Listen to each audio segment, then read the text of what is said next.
Քաղաքացիների նկատմամբ, պաշտոնյաների նկատմամբ ինչ դիրքորոշում ունեք։ Գիտեք, սա միանշանակ պատասխան չունի, աղբյուրները փնտրեք։ Աղբյուրները որտեղ փնտրենք։ Աղբյուրները փնտրեք։ Արդեն երբ որ ամեն ինչ բարձվեց, ամեն ինչ անցած, ամեն ինչ բանը, սա արդեն գալիս է արդեն որպես պատվեր, օրինակ Եգիպտոսը, օրինակ Լիբանանը, վերջնական պատճառը դա է։ Շատ հեռվիստերերը քաշում են։ Նույնիսկ նրանք ովքեր անում են, չգիտեմ որտեղից է։ Որ սենց որոշում են կայացրել։ Ինչ որոշում են կայացրել։ Անօրինական որոշում են կայացրել։ Վերացվեց այդ որոշումը։ Չէ, կասեցվել է, որ պետք է նորից այսօր հայտարարություն կար, որ նորից թանկացնելու են 250 դրամ դարձնել։ Ինչպես եք վերաբերվում։ Աշխարհում նայեք ինչ է կատարվում։ Չէ, 250 դրամ են ուզում սարքել։ Նայեք Իսպանիան նայեք։ Մոռանանք Հունաստանի մասին, այսօր 250 դրաման։ Հայաստան ենք։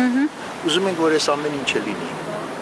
Բայց 250 դրամ են ուզում դարձնել տրանսպորտը նորից, ինչպես եք վերաբերվում դրան։ 250 դրամ է դեզով ասել։ Այսօր ասուլիս է տվել, որոշում հայտնեց, որ մենք պետք է 250 դրամ դարձնենք տրանսպորտը։ Մոսկվայի մետրոն գիտեք ինչ արժի։ Մենք Մոսկվա չենք եւ մենք այստեղ 30,000 դրամ աշխատավարձ են մարդիկ ստանում, ինչպես 30-ը։ Ես 30 գիտեմ եւ հաստատছি միջին աշխատավարձը 30-ից 35,000 դրամ հանած հարկերը։ Աշխատավարձը 35 դրամ։ Հա, բա ինչքան 45։ Բայց չունեն մարդիկ այդքան հնարավորություն, որ 250 դրամ տան։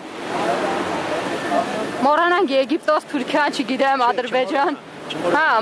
չէ, մոռանանք։ Հիմա որ ճիշտը խոսենք, ուզում ենք անկախություն։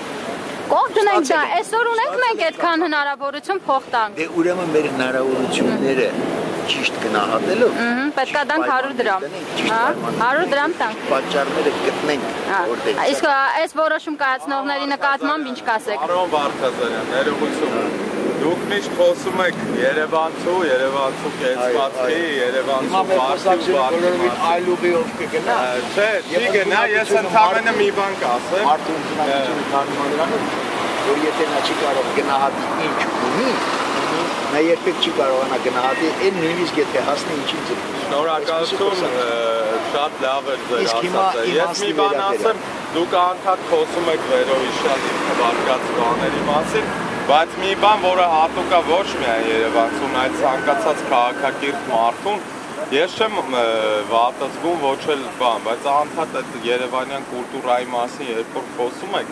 ինձ թվում է այդ կուլտուրայի բաղկացուցիչ մասերից մեկը նաև նա է, որ եթե դուք մեզ մարդու տեղ եք դնում, անցնելուց գոնե կարող եք բարևել։ Բարև ձեզ, պարոն Վարդազարյան։ Ես ուղղակի անծանոթներին հաճախ եմ բարևում, բայց երբ որ տեսնում եմ, որ պատրաստ են ինձ ձեզ են ձայն տալիս։ Հաջողություն ձեր գործերին։